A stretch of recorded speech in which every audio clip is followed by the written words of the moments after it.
특히 여성의 성공이 남성의 감정에 어떤 영향을 미치는지 오늘 얘기는 뭐 누구를 비난하자 이런 건 전혀 아니고요. 그렇죠. 오히려 남성의 정체성, 또 관계 안에서의 역할, 이런 것에 대한 더 깊은 자료 표현을 빌리면 거의 존재론적 차원의 메커니즘을 보려는 거죠. 존재론적 메커니즘이요? 핵심은 남성의 사랑과 그가 느끼는 쓸모있음 사이의 연결고리인데요. 자료들은 이게 관계 역학의 아주 근본적인 부분이라고 주장하고 있어요. 그럼 바로 한번 들어가 볼까요? 여자가 성공할수록 남자의 사랑은 두려움으로 변해간다. 네. 이게 그냥 남자가 뭐 속이 좁다 이런 차원이 아니라고 하는데요. 관계를 지탱하는 그 근본적인 역학, 존재론적 역학 자체가 흔들리기 때문이라는 설명입니다. 오, 상당히 강렬한데요. 이 관점에서 보면 남성의 사랑이라는 건 본질적으로 자신의 쓸모를 증명하고 또 확인받는 과정과 깊게 연결돼 있다는 거예요. 쓸모요? 그게 정확히 어떤 의미죠? 여기서 말하는 쓸모는 그냥 돈 잘 버는 능력 뭐 이런 것만이 아니고요. 자신의 힘, 자원, 능력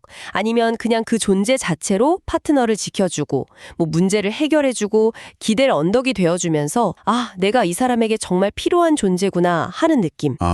네, 바로 그 존재적 효능감을 경험한다는 거죠. 자료에 따르면 이 효능감이 남성에게는 사랑을 느끼게 하는 아주 강력한 동력이자 관계를 지속시키는 보상이 될 수 있다는 겁니다. 아하, 그래서 이 자료들은 여성이 좀 약해 보이거나 도움이 필요해 보일 때 남성이 오히려 더 쉽게 사랑을 느끼고 막 헌신하게 된다. 이렇게 주장하는 거군요. 네네. 그 순간 남성은 무의식적으로 내가 여기 필요한 사람이구나. 내가 뭔가 영향력을 발휘할 수 있네? 하는 존재 확신을 얻기 때문이라는 설명. 일반적인 생각과는 좀 달라서 흥미롭네요. 이 존재적 효능감, 이게 핵심이군요. 바로 그 존재적 효능감이 이 논의의 중심축이에요. 그리고 여기서 이제 권력 설계 이론이라는 개념이 등장하는 거죠. 이 이론은 관계를 그냥 감정 교류의 장으로만 보는 게 아니라 일종의 힘, 그러니까 영향력이 배분되고 역할이 설계되는 구조로 본다는 겁니다. 자료에 따르면 남성은 본능적으로 관계 안에서 여성을 보호하고 지원하는 역할을 통해서 좀 주도적인 위치, 뭐랄까 우위를 점하려는 경향이 있다는 거예요. 아, 우위요? 네, 이게 전통적인 성 역할하고 맞물리면서 오랫동안 관계의 안정성을 유지하는 한 방식으로 작동해왔다. 뭐 이런 해석이죠. 그렇다면 여성의 성공은 이 구조에 어떤 영향을 미치는 걸까요? 그게 궁금해지는데요. 여성의 성공, 특히 뭐 경제적 자립이나 사회적 성취가 커질수록요, 남성의 전통적으로 자기 쓸모를 증명하던 방식들 있잖아요. 예를 들면 경제적으로 부양한다거나 이런 역할이 축소될 수가 있다는 거죠. 여성이 더 이상 남성의 도움 없이도 자리 삶을 잘 꾸리고 문제를 해결할 수 있게 되면서 남성은 자기가 기여할 수 있는 영역이 줄어든다고 느끼게 된다는 겁니다.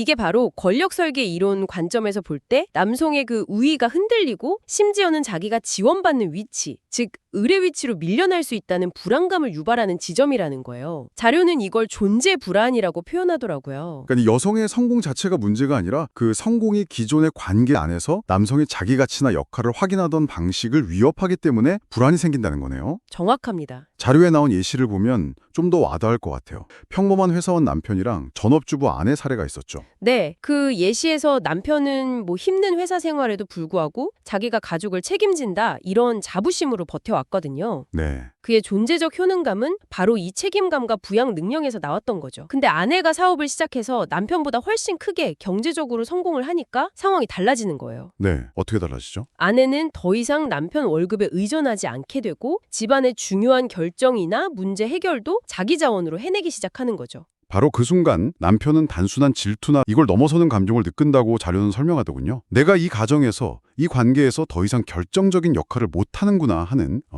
존재 효용이 사라지는 절망감. 네, 맞아요. 또는 금돈적인 혼란, 이런 걸 겪게 된다는 거죠. 나는 이제 이 관계에서 어떤 의미로 존재하지? 이런 질문 앞에 서게 된다는 겁니다. 이 근본적 혼란은 자기 영향력이 줄었다고 느끼면서 관계 내 설자리를 잃는다고 생각하게 되고 이게 사랑의 감정 표현 방식에도 변화를 가져올 수 있다는 거죠. 어떤 변화요?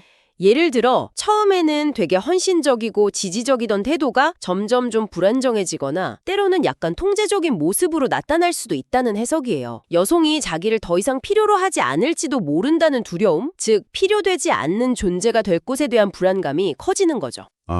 그래서 자료에서 다 괜찮아 하면서 응원하던 남자가 어느 순간 요즘 왜 이렇게 바빠? 우리 예전 같지 않아? 너 변했어. 이런 말로 예민하게 반응하는 이유를 바로 이 존재 불안에서 찾는 거군요. 네, 그렇죠. 여성 입장에서는 자기 성공이랑 성장을 막 축하받고 싶을 텐데 오히려 관계가 멀어지는 듯한 경험을 하게 되는 이게 참 역설이네요. 맞아요. 역설이죠. 외부적으로는 분명 긍정적인 성취인데 관계 내부의 권력 설계 관점에서 보면 이게 남성의 기반을 흔드는 요소가 될 수 있다. 이런 분석이네요. 정확합니다. 여성은 아니 나는 그냥 내 분야에서 성공했을 뿐인데 왜 그게 우리 관계에 문제가 돼? 이렇게 생각하면서 혼란스러울 수 있거든요. 네. 하지만 이 이론에 따르면 남성의 무의식은 그 성공을 단순히 축하의 일로만 받아들이는 게 아니라 자신의 존재 영향력 축소 혹은 역할 상실의 신호로 해석할 수 있다는 거예요.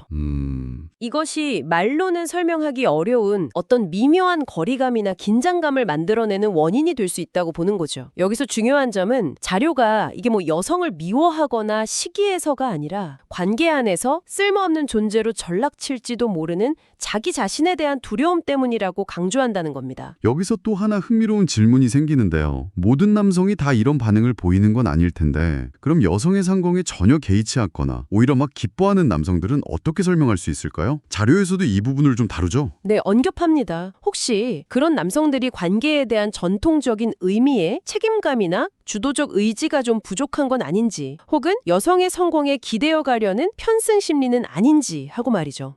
와, 이건 상당히 논쟁적일 수 있겠는데요? 네, 그렇죠. 그 부분은 이 이론의 관점을 더 선명하게 보여주는 지점이긴 해요. 권력 설계 이론의 핵심 전제 자체가 남성이 관계 내에서 보호자나 지원자 역할을 통해 영향력, 즉 우위를 확보하려는 경향이 있다는 것이기 때문에요. 네. 그런 경향이 약하거나 혹은 뭐 다른 방식으로 자기 가치를 찾는 남성의 경우는 이 이론의 직접적인 설명 범위에서 좀 벗어날 수도 있습니다. 또는 자료의 시각처럼 관계에 대한 기대나 역할 인식이 다를 수도 있다는 해석도 가능하고요.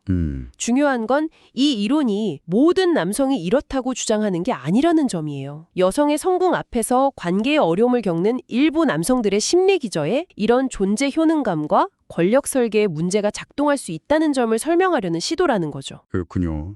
그럼 이 이론의 관점에서 볼 때 성공한 여성이 파트너와의 관계를 좀 건강하게 유지하기 위해서 할 수 있는 일은 뭘까요?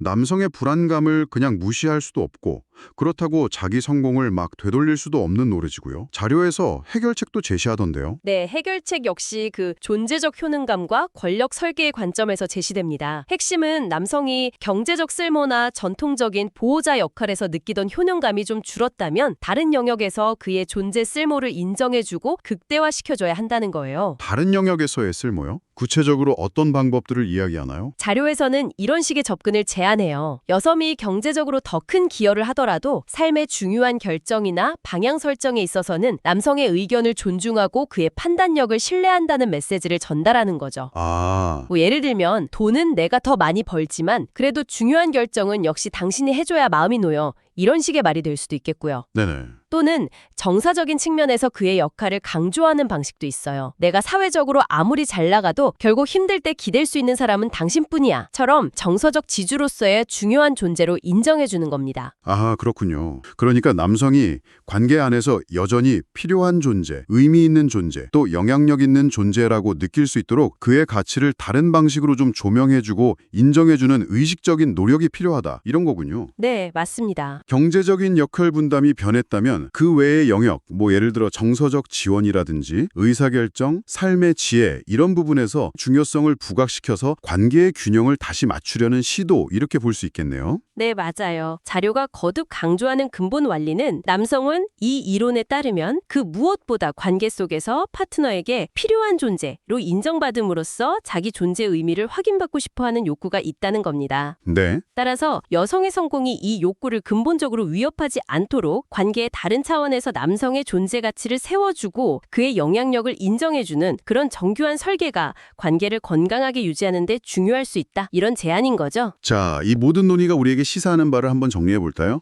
오늘 살펴본 자료의 핵심 주장은 결국 관계란 단순히 서로 좋아하고 사랑하는 감정만으로 저절로 흘러가는 게 아니다. 네. 서로의 존재 가치를 끊임없이 확인시켜주고 인정해주는 어쩌면 매우 의식적이고 섬세한 권력 설계의 과정이 필요하다는 이야기로 요약될 수 있겠습니다. 그렇죠. 여성의 성공이라는 맥락에서 출발했지만 들어보니 어쩌면 모든 관계에 적용될 수 있는 통찰 같기도 해요. 상대방이 나와의 관계 안에서 의미 있고 필요한 존재라고 느끼게 만들어주는 것의 중요성, 이걸 강조하는 거잖아요. 맞습니다.